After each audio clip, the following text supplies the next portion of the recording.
নমস্কার বন্ধুরা, বাচ্চাদের খাবার রেসিপির আরও একটি নতুন পর্বে সবাইকে আমন্ত্রণ জানাচ্ছি।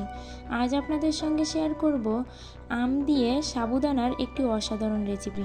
আমে রয়েছে অ্যান্টিঅক্সিডেন্ট, প্রচুর পরিমাণে ফাইবার, এছাড়াও ক্যারোটিন, আইসোক্যারোটিন, এক্সট্রাগ্যালিন, ফিসেটিন, গ্যালিক অ্যাসিড এই ধরনের এনজাইম, যে এনজাইমগুলো শরীরে রোগ প্রতিরোধ ক্ষমতা বাড়ায়।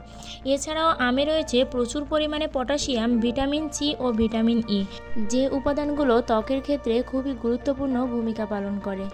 ফাইবার জাতীয় খাবারগুলো হজমের ক্ষেত্রে খুবই উপকারী, তাই আম খাওয়ালে বাচ্চাদের হজম শক্তিও বৃদ্ধি পায়, কারণ আম হলো ফাইবার জাতীয় খাবারের একটি অন্যতম উৎস। তাই বাচ্চার যত্নে এবং বাচ্চাকে সঠিক পুষ্টি উপাদান দিতে আপনারা আপনার বাচ্চাদের ক্ষেত্রে এই রেসিপিটি ট্রাই করতে পারেন। এবার চলে যাই মূল রেসিপিতে। শুরুতেই আমি এখানে কিছুটা পরিমাণ সাবুদানা নিয়ে নিয়েছি, আর এবার আমি খাবার বিশুদ্ধ জল দিয়ে এই সাবুদানাগুলোকে খুব সুন্দর করে ধুয়ে নেব। ধুয়ে জলটা ফেলে দেওয়ার পর আমি আরও কিছুটা জল দিয়ে সাবুদানাগুলোকে ভিজিয়ে রাখব। আর এবার আমি এরকম সাইজের দুটো আম নিয়ে নিয়েছি, আর এই আমগুলোকে ধুয়ে এর খোসাটা আমি ছাড়িয়ে নেব। আর আমি এখানে পাকা আমটাই নিয়েছি, যেহেতু বাচ্চাদের খাওয়াবো, বাচ্চারা কিন্তু একটু মিষ্টি জাতীয় খাবারই বেশি পছন্দ করে। আর এদিকে আমি চুলাতে কড়াইটা বসিয়ে দিয়ে সাবুদানাটা সিদ্ধ করতে দিয়ে দিলাম। আর এই সাবুদানাটা সেদ্ধ হতে না হতেই আমি আমের বিচিটা থেকে এই আমের আঁশটাকে খুব সুন্দর করে ছাড়িয়ে নেব। আর এখানেই আমার প্রিয় বন্ধুদের বলতে চাই, আমার ভিডিওটি ভালো লাগলে অবশ্যই লাইক করে কমেন্টে আপনাদের ব্যক্তিগত মতামত জানাবেন।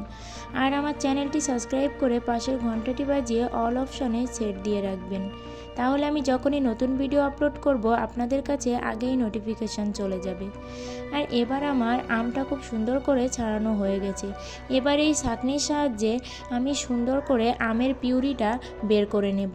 যেহেতু আমে প্রচুর পরিমাণে আঁশ, তাই আমি আঁশটাকে এখানে একটু ছেঁকে নেব।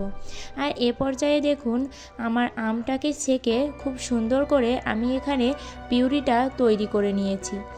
আর এবার পিউরিটা তৈরি হয়ে যাওয়ার পর ওদিকে কিন্তু আমার সাবুদানাটাও খুব সুন্দর করে সেদ্ধ করে নেওয়া হয়ে গেছে। আর এই পিউরিটা তৈরি করতে করতে আমার সাবুদানাটা একটু বেশি পরিমাণেই সেদ্ধ হয়ে গেছে। এবার আমি সাবুদানাটাকে নামিয়ে নিলাম। আর এখানে দেখেই তো বুঝতে পারছেন আমার সাবুদানাটা একটু বেশি সেদ্ধ করা হয়ে গেছে। সেটা কোনো ব্যাপার না। এবার আমি এই সাবুদানার ভিতরে এই আমের পিউরিটা মিশিয়ে নেব। আর এবার আমের পিউরিটা দেওয়ার পর আমি খুব সুন্দর করে এটাকে মিশিয়ে নেব। আর আমার বাচ্চা কিন্তু প্রচুর পরিমাণে আম খেতে ভালোবাসে, আর আপনাদের বাচ্চা যদি আম খেতে ভালো না বাসে তাহলে কিন্তু এই রেসিপিটা ট্রাই করতে পারেন। কারণ অনেক বাচ্চারা আছে যারা সরাসরি ফল খেতে চায় না, তাদেরকে কিন্তু এভাবে ফল খাওয়ানোই যেতে পারে। আর আম হলো একটি সহজপাচ্য ফল, যা আপনার বাচ্চা খুব সহজেই হজম করতে পারবে, তাই আপনি আপনার বাচ্চাকে আম খাওয়াতেই পারেন। তাহলে আজকের ভিডিওটা এ পর্যন্ত। ভালো লাগলে কিন্তু অবশ্যই লাইক করবেন। আর বিভিন্ন ধরনের নতুন নতুন ব্লগ সহ বাচ্চাদের খাবারের রেসিপি সহ খাবারের টিপস পেতে অবশ্যই কিন্তু আমার ভিডিওগুলো আপনারা বেশি বেশি করে দেখবেন। আর অবশ্যই একটু শেয়ার করবেন। সবাই আপনারা আমাদের সাথে থাকবেন, পাশে থাকবেন, আর সবাই এভাবেই আমাদের ভালোবাসা দিয়ে যাবেন। সবাই ভালো থাকবেন, সুস্থ থাকবেন। সবাইকে টাটা, বাই বাই।